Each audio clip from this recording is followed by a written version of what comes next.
रहे थे। इधर-उधर बहुत देखा तो उन्हें कोई नज़र नहीं आया। तो वो सेवादारी से पूछे कि भई वो जो डॉक्टर था, जो हर साल आके सेवा करता था, इस साल वो नज़र नहीं आ रहा। तो वो सेवादारी बोलते हैं कि वो डॉक्टर तो बहुत बीमार पड़ा है, वो तो बेड से उठ भी नहीं सकते हैं, इतने बीमार पड़े हैं। और उन्होंने विनती की है कि जब भी वो महापुरुष जी आएँ, तो उन्हें मुझसे मिलाने मेरे घर लेकर आना। बहुत ज़्यादा विनती करी उन्होंने आपके लिए, तो आपको एक बार चलना चाहिए वहाँ पर। तो वो महापुरुष जी कहते हैं कि चलो ठीक है, कल चलते हैं। तो अगले दिन महापुरुष जी जाते हैं उससे मिलने और उनके साथ काफ़ी लोग जाते हैं, उनके सेवादारी भी जाते हैं, काफ़ी लोग उनके साथ जाते हैं उन डॉक्टर से मिलने। अब वो डॉक्टर घर में होता है, बेड पर लेटा होता है। उस डॉक्टर को बीमारी क्या थी? उस डॉक्टर को बीमारी ये थी कि उसके शरीर में ना बार-बार पानी भरता जा रहा था और डॉक्टर्स 2 से 3 घंटे में आते और उसके शरीर में से इंजेक्शन के थ्रू पानी निकालते थे।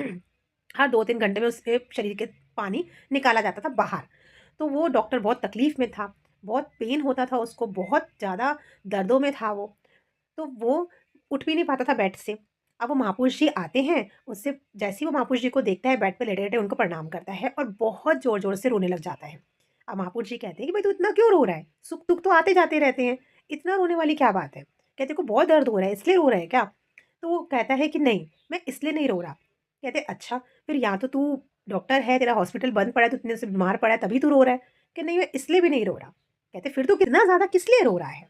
तो वो कहता है कि महापुरुषों, मैं पहले जब डॉक्टर था, बहुत पहले की बात है, मैं अपनी दवाई देने के लिए ₹5 फ़ीस लेता था और अगर किसी को बहुत ज़्यादा तकलीफ़ होती थी ना या उसको इंजेक्शन लगाने की नौबत आ जाती थी, तो उससे ₹10 फ़ीस लेता था। इंजेक्शन लगाता था और ₹10 फ़ीस लेता था।